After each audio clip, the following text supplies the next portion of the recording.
Los soldados chilenos son por instinto feroces y carniceros, no se satisfacen con ver muertos a sus enemigos, creen que se hacen los muertos, y para dejar bien muertos a los muertos, terminada la batalla recorren el campo y ultiman a los heridos.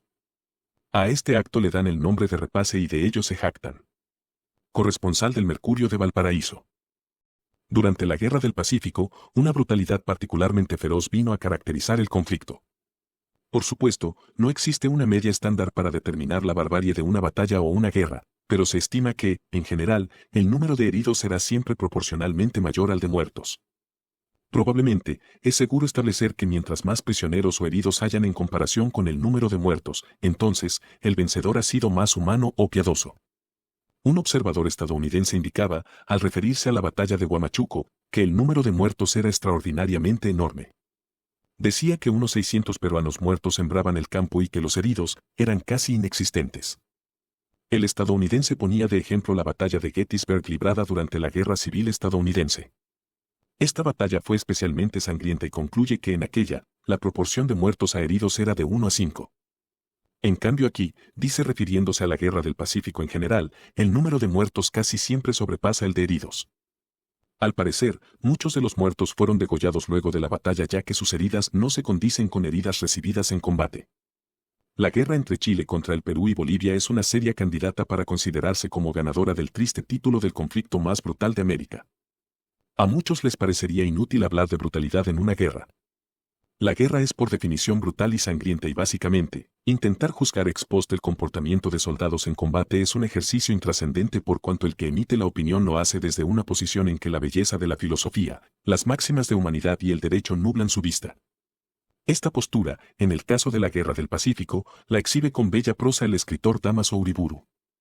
En un párrafo dice el argentino: un arroyo de negra sangre corrió a los pies de los verdugos, que se tiñeron con el caliente líquido, perdiéndose en la arena, que se convirtió en lodo hollado por esas inmundas plantas.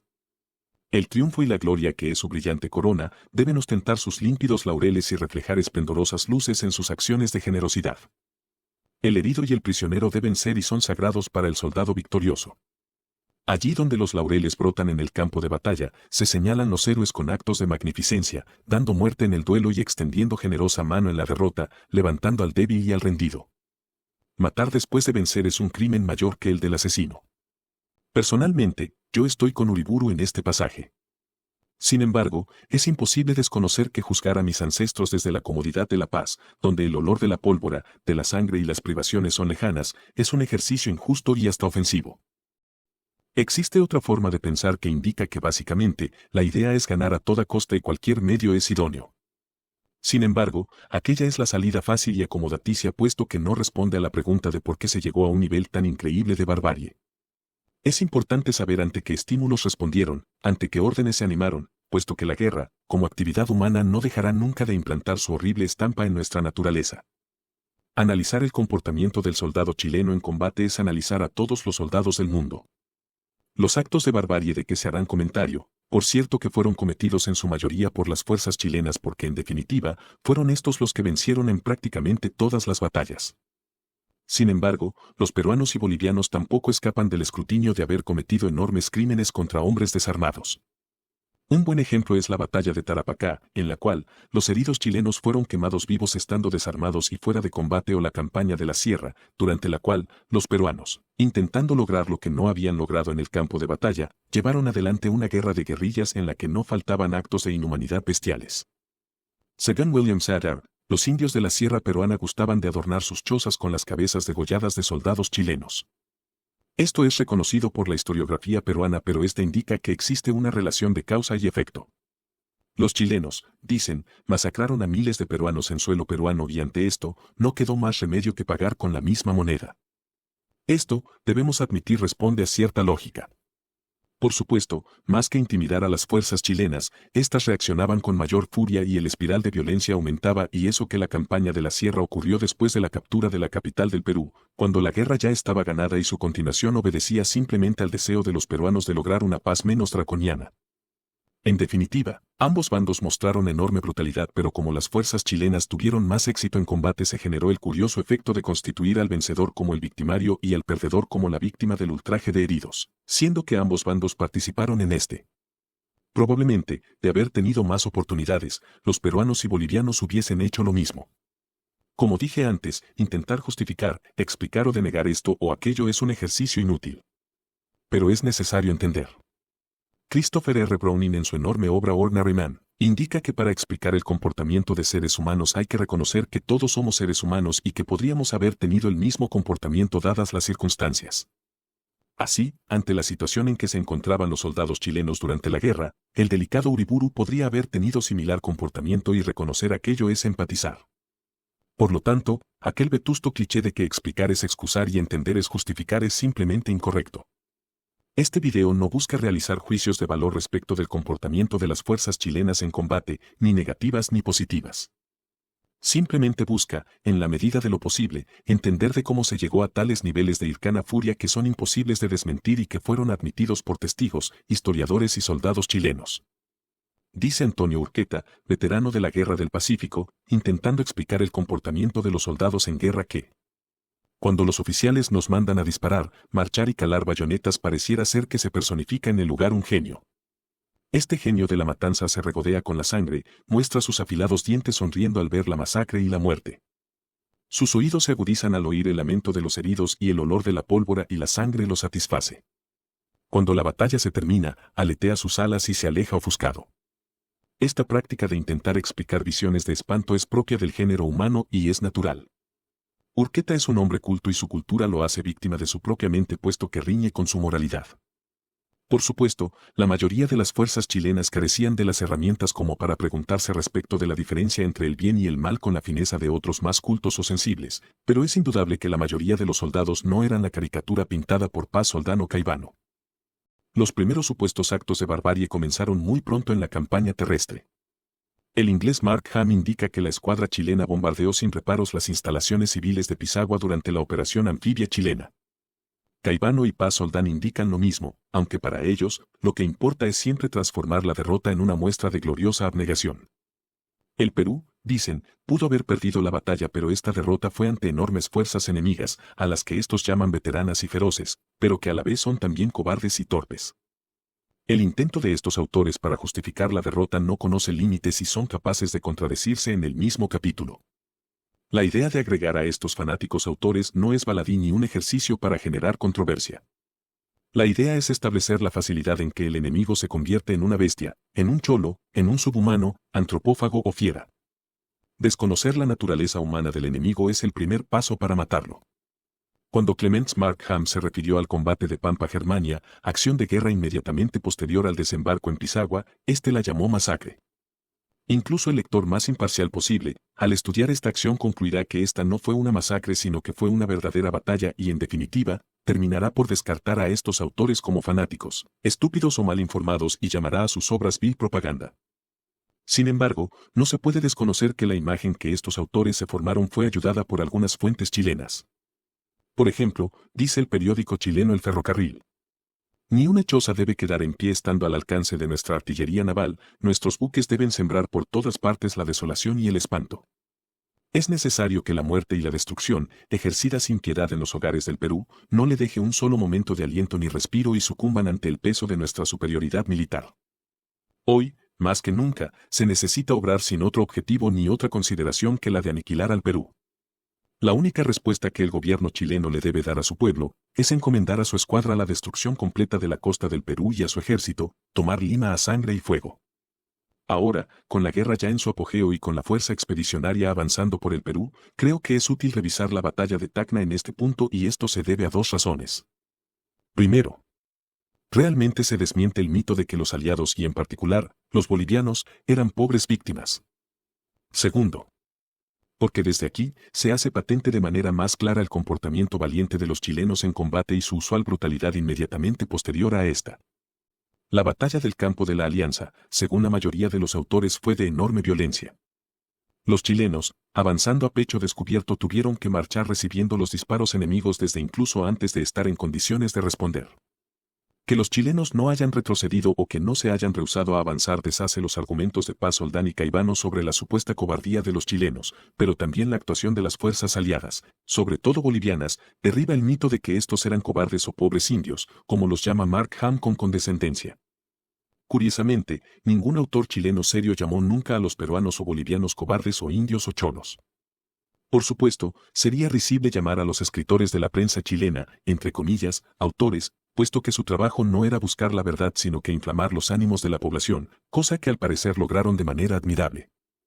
Cuando los chilenos lograron ocupar las primeras dos líneas de trincheras enemigas, la infantería boliviana avanzó y disparando con disciplina, de hecho logró hacer retroceder a los chilenos. Quizás no en desbandada y debido a la falta de munición de los últimos, pero de todas maneras, lograron luchar con una tenacidad que sorprendió a los chilenos.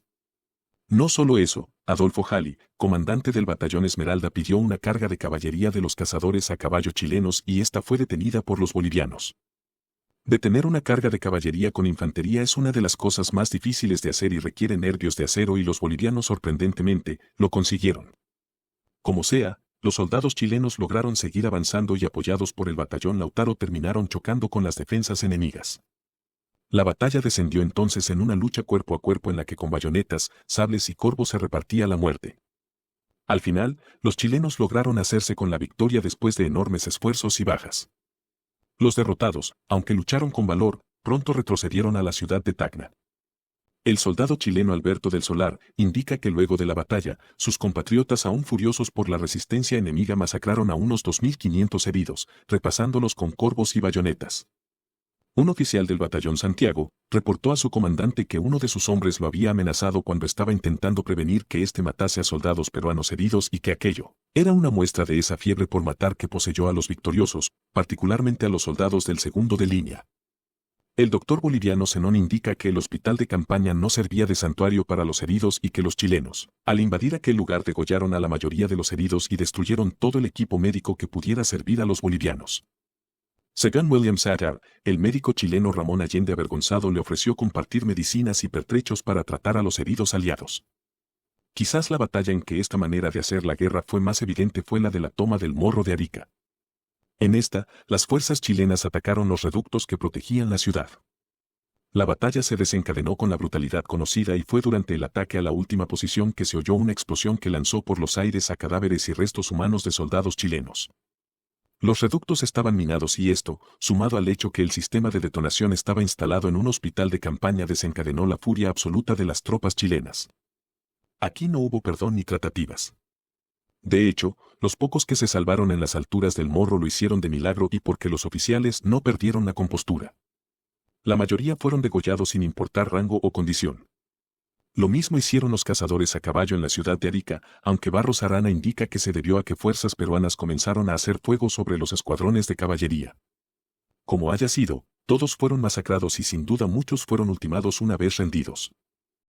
Ahora, probablemente sea necesario referirse al cuchillo corvo. William Sattar indica que muchos soldados chilenos llevaban un cuchillo llamado corvo que era particular de ellos. Aparentemente, las fuerzas chilenas utilizaban esta arma para cortar los cuellos de los heridos y prisioneros y desfigurar a los muertos. Al parecer, esta arma era en extremo temida por los soldados de la Alianza puesto que la cercanía de su usuario significaba que éste no daría cuartel. Diferente es matar desde lejos con tiros que con un arma blanca a centímetros. El psicólogo Dave Grossman indica que el acto de matar es un acontecimiento privado, íntimo, de una intensidad abrumadora. Según este, el combatiente que tiene que realizar la tarea de matar se ve expuesto a sensaciones, estímulos y olores que nunca más volverá a experimentar, mucho menos explicar. Entonces aquí es donde surge la pregunta del por qué los chilenos pudieron desplegar semejante brutalidad contra el enemigo. Una primera posible respuesta puede ser el racismo o mejor dicho, la deshumanización del enemigo. Grossman indica que es normal que los contrincantes en una batalla hagan lo imposible por deshumanizar al enemigo llamándole de manera despectiva, racista u ofensiva. Este mecanismo, indica, puede ser consciente o subconsciente. En el ejemplo de la Guerra del Pacífico, las esferas del poder en Chile y la prensa trataban a los peruanos y bolivianos como seres inferiores racialmente. El Perú, para ellos, era un país en caos constante y lleno de seres inferiores racial, social y culturalmente. Incluso autores extranjeros como los italianos Santini y Benedetto Spila consideraban a los peruanos y bolivianos como, entre comillas, cholos e indios cuyo valor y vigor se veía amilanado por el enervante calor del Perú. En cambio, continúa Santini, el soldado chileno es más alto, sus rasgos son más europeos, es más higiénico y vigoroso. Aquí, la deshumanización del enemigo es consciente. El cholo es negado y deslegitimado, visto como inferior, pero esto no solo opera para reafirmar la identidad de los combatientes chilenos, sino que también para quitarle el carácter de persona al oponente. Lo anterior queda de manifiesto en una de las tantas cartas que Manuel Silva Varela envió a su madre. En una fechada el 8 de marzo de 1880, en el campamento de Pacocha, escribió respecto a las tropas peruanas que arriaremos a toda esa tropa de bestias a Lima, la cual será el corral del degüello donde encontrarán el afilado corvo del roto chileno. Pobres animales. Qué cruda muerte en la hermosa juventud de la vida. En el ejemplo anterior, en cambio, la deshumanización es subconsciente. Los soldados, intentando circunnavegar aquel mecanismo natural de considerar la vida de otro ser humano como valiosa, tenían que igualarlos a no personas o animales. Una segunda razón puede ser explicada por el fenómeno sociológico de la llamada responsabilidad colectiva. En esta, quien masacra y degüella al enemigo no es un individuo en particular sino que toda la fuerza, todos los hombres. Por eso, la culpa de alguna manera se diluye. Iris Chan, en su libro The Rep of Nanking, señala cómo es que las fuerzas japonesas novicias que llegaban a la ciudad eran, entre comillas, ensangrentadas. Los novicios soldados nipones eran obligados a decapitar a prisioneros chinos y aquello servía para generar un espíritu de cuerpo con los veteranos y lo mismo ocurría con la violación en masa de mujeres chinas. Los actos no eran cometidos por el individuo sino que por las fuerzas japonesas en general y no participar de aquellos convertía al rebelde en una suerte de traidor o cobarde. Probablemente, entre las filas chilenas hubo muchísimos que consideraron como reprensibles los comportamientos de sus compañeros pero simplemente, para no quedar como cobardes o traidores participaron en las masacres de peruanos y bolivianos con la misma hazaña que los otros pero con menos convicción y más culpa y arrepentimiento. Un tercer argumento válido que podría justificar este comportamiento es el deseo de venganza por los camaradas caídos. Así, por ejemplo, antes de la batalla de Tacna, el comandante Estanislao del Canto dio la siguiente arenga a sus fuerzas. Compañeros, van a entrar en pelea con el enemigo que está al frente y cuyas guerrillas se tirotean con las nuestras. Deben de tener claro que este enemigo es el mismo que en Tarapacá, premunido de mayor número aniquiló a los nuestros y fue tan cruel que los heridos eran arrastrados hasta los ranchos y quemados vivos. Esta acción se ejecutó sobre el comandante del regimiento, don Eleuterio Ramírez, con sus jefes y con sus soldados. Yo escucho claramente el grito de mis compañeros de armas que piden venganza por la triste forma que fueron tratados. ¿No lo oyen claramente? Sus lamentos exigen venganza, ellos exigen que no tomemos prisioneros. Entonces, compañeros, no tomaremos prisioneros y los mataremos a todos. Probablemente este es uno de los mecanismos psicológicos más efectivos puesto que al que se va a matar, degollar y asesinar aunque sea rendido, no es una víctima sino que un victimario y con su sangre no estará más que pagando por crímenes cometidos y por lo tanto, matarlo, cualquiera que sea la forma y a través del medio que sea estará justificado. Aquí vemos que la idea de responsabilidad colectiva se aplica pero al adversario. Naturalmente, los chilenos no tenían manera alguna de identificar a los soldados enemigos que habían ejecutado a sus camaradas en Tarapacá. Sin embargo, todos habrían de pagar puesto que compartían una cuota de responsabilidad en aquel acto por el simple hecho de pertenecer a la unidad enemiga responsable. La respuesta emocional de ver a los compañeros muertos no es simplemente huir o lamentarse. El soldado, en general, reacciona con ira ante la muerte de sus compañeros. Dice el soldado chileno Lucio Venegas. De vez en cuando se escucha el quejido doloroso y agudo de algún infeliz que cae por una bala y asimismo, pudiese oírse al compañero que caminaba junto con él. Este, sin detenerse, eleva una plegaria y encomienda su alma al Todopoderoso con religioso respeto. No importa que uno vea mutilado su cuerpo, lo que se siente, lo que le desgarra el corazón es ver al compañero teñido de su propia sangre, ver al hermano, al amigo y compañero de sufrimientos revolcándose en la arena presa de las convulsiones de una cruel agonía. Entonces, solo entonces, es cuando en nuestro pecho arde la justa cólera. Ahora, no solo es la defensa de la patria la que anima, sino que la sangre del camarada que pide justa venganza. Esta justificación emocional se vio en la Guerra del Pacífico muy claramente cuando los soldados chilenos atestiguaron los llamados polvorazos. Estos consistían en minas terrestres que estallaban de manera sorpresiva y mataban de manera furtiva.